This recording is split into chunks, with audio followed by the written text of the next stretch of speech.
Welcome to the Serpentine Creative Channel. I'm your host, Stella Williams, and you're watching Serpentine Reads.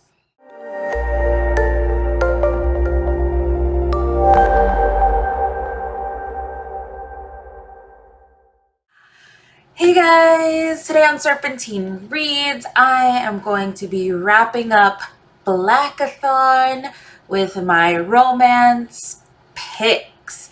So I did not stick to the list that I had. There was just so much going on in my life, just in general, that my reading list kind of was all over the place. So I'm going to talk about the 3 books that I either read or attempted to read for Blackathon this month that were in the romantic genre. And in order from a level of completion, I'm going to go start with Three's a Crowd by Tierra Cox.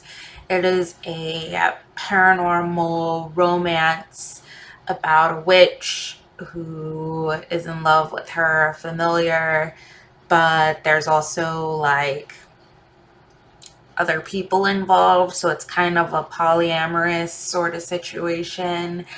And I really wanted to enjoy this book. I was really excited about where I felt the author was going with her world and with the style of witchcraft and the conflicts and the paranormal conflicts. But at the same time, I felt like the sex scenes were thrown in there in like kind of like an erotica style that took me out of the narrative. And for that reason, I ended up DNFing at like 80%. Like, I was this close to finishing, but like I realized after like it just did this whole like head hoppy thing that I just was not invested enough to finish this book. And so that was Three's a Crowd by Tierra Cox. And I'm not saying that it's a bad book. It's definitely worth the read. But I just couldn't finish it. It just didn't work out for me. And the next book and level of completion is The Perfect Waters, Odessa, book 1.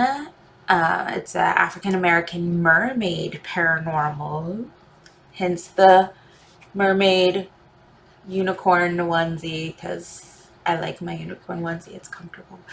But anyway, the reason I am currently reading, I have not finished the book. I've had a lot of things come up that has really cut into my reading time. So I'm still in the process of reading Perfect Waters. So far, so good. I like it. I'm only in like the 3rd chapter though. So we'll see. We'll see what happens with that. And last but certainly not least, this is not a paranormal, sorry, teen sci-fi fantasy, but Get a Life, Chloe Brown by Talia Hibbert. It was a book that was gifted to me for Valentine's Day because my sweetheart knows that I love books.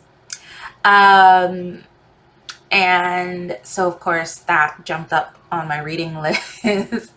And I spent the rest of the month kind of finishing up that book.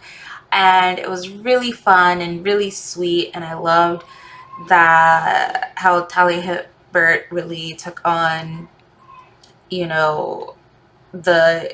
her character's MS. And I think it was MS. Don't quote me on that.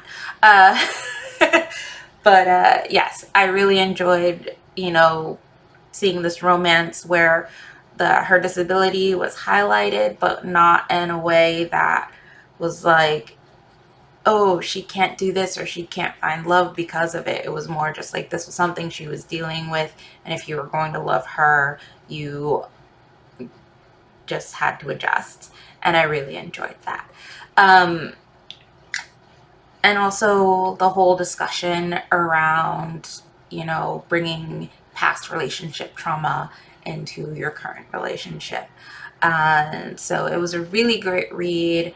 I'm really happy that I read this book, and I just wanted to share it with you all as well. So those are my Blackathon reads. And I know this video is coming out late. It's coming out in March, but that's okay. It's better late than never. And Black History is all year, not just for 1 month. So I feel perfectly fine and comfortable with extending Blackathon just a little bit so I could update you guys on my reads. And that's what I've got for you guys today. So thank you so much for watching. Don't forget to like, comment, and subscribe. And have a nice day.